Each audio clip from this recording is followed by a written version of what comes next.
Hello बच्चों, चलिए प्रश्न को देखते हैं। कह रहा है कि के किस मान के लिए रैखिक समीकरणों के युग्म का कोई हल नहीं है।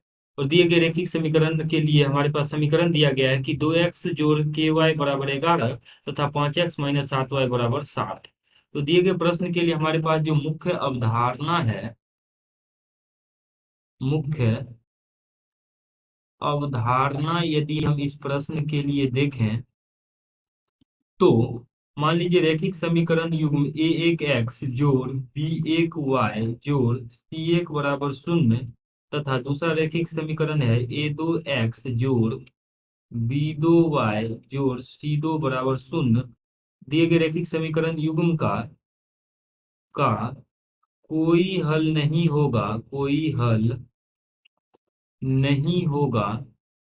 दिए गए रैखिक समीकरण युग्म का कोई हल नहीं है के लिए जो स्थिति आएगा वो है ए एक बट्टा ए दो बराबर बी एक बट्टा बी दो, और ये बराबर नहीं होना चाहिए सी एक बट्टा सी दो के।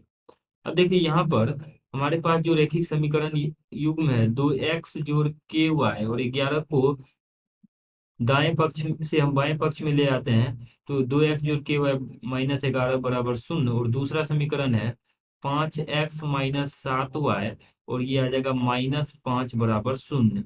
अब देखिए दिए गए रैखिक समीकरण का अगर कोई हल नहीं है, रैखिक समीकरण युग्म का कोई हल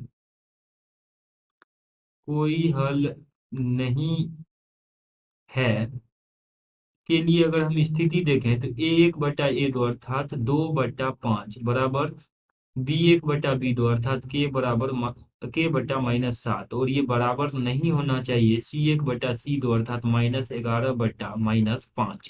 अब यहाँ से इसको अगर हम हल करें तो ये आ जाएगा, प्रथम और द्वितीय भाग से लेते हैं तो 2/5 बराबर आ जाएगा, यहाँ से 2/5 बराबर ये -के/7। इस प्रकार से इसको गुना करेंगे, यहाँ से पाँच को माइनस के से दिया जाएगा -5, और ये बराबर हो जाएगा 2 गुना 7 अर्थात 14।